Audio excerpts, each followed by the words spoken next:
পালা কলকাতায় কে মানে মধ্য কলকাতার মধ্যে একটা সুন্দর আমেজ সৃষ্টি করে সুন্দরবনকে উঠিয়ে আনা হচ্ছে। সাজ পোশাক দেখে আপনারা বুঝতে পারছেন অসাধারণ পরিবেশ। তার সাথে ইমন চক্রবর্তী, সোমলতা আচার্য, সানায়ের গলায় গান, আর তার অনেক কলাকুশলীরা তো আছেনই। তারা কি বললেন, কতটা এনজয় করছে সবাই দেখে নিন পুরো ভিডিওটি ছেড়ে।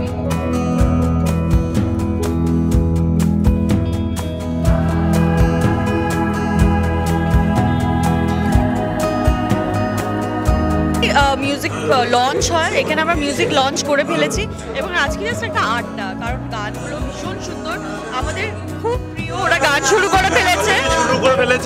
মুর্শিদকে গোয়া থেকে নিয়ে আসা হয়েছে এবং সোমলতা আমার ফেভারিট, ইমন আমার ফেভারিট, সানাই আমার ফেভারিট, ভাস্কর রয়েছে, he is new, he is very talented. It's a very different environment, খুব ভালো লাগছে। ঢোল বাজিয়ে হ্যাঁ সেটা করবো, দেখছি, দেখা যাক, সবাই দেখতে পারবে। ঠিক আছে।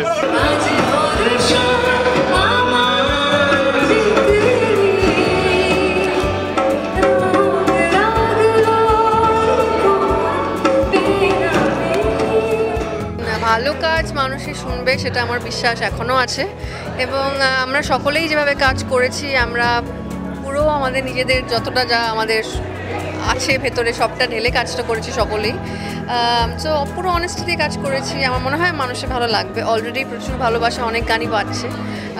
সো খুব কঠিন নয়, আমার মনে হয় ভালো কাজ করলে অটোমেটিক মানুষের ভালো লাগা এবং মন অব্দি পৌঁছে যাওয়া যায় বলেই আমার বিশ্বাস।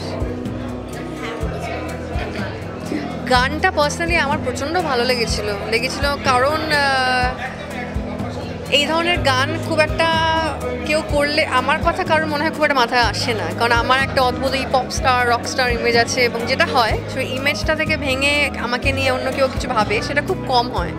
সো সেটা যখন মুর্শিদ করলো তখন I had to respect his decision. এবং ইটসেলফ গানটা আমার নিজের পার্সোনালি প্রচণ্ড ভালো লেগেছিলো শুনেই প্রথমে। সো আমার কয়েক সেকেন্ড লেগেছিল হ্যাঁ বলতে আর কি। So I was really happy to at least Singh such songs actually. So I was happy.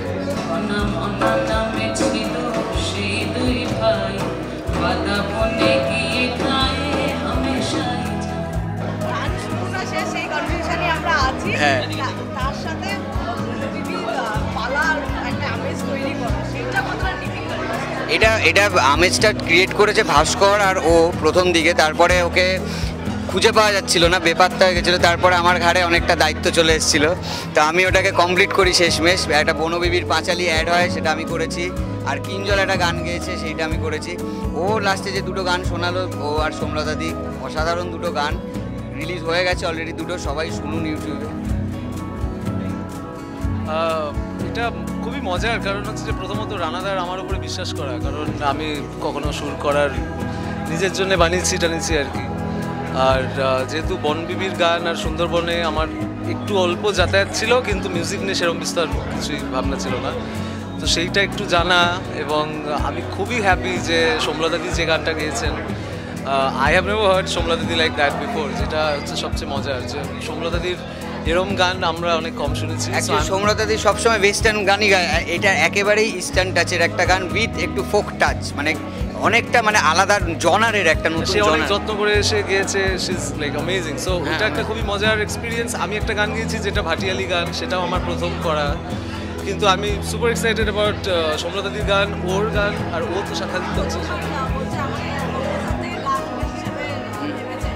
হ্যাঁ, আমাকে সৃজিতদার ছবিতে আমি গান গেয়েছি, প্রথম এক্সিওসিভেমে দুটো গান গেয়েছি, অতি উত্তমেও একটা গান গেয়েছি, কিন্তু আমাকে সৃজিতদা এজ এ কম্পোজার নিয়ে তারপরে একটা গান আমাকে গাইতে দেয়, সেখানে আমি এই গানটার নিজে কম্পোজার নই, মানে অন্য লোক একজন কম্পোজার, প্রতীক কম্পোজার, ভাস্করের লেখা, সেইটা আমি গেয়েছি। এটা আমার কাছে খুবই স্পেশাল একটা।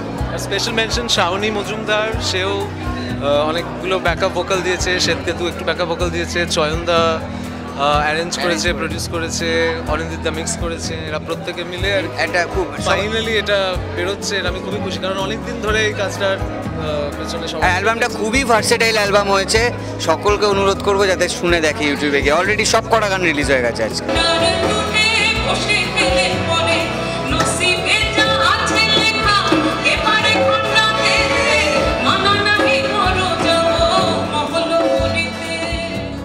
এই গানগুলোর মধ্যেই ওই আর কি সুন্দরবনের ওই সুর লেগেছে।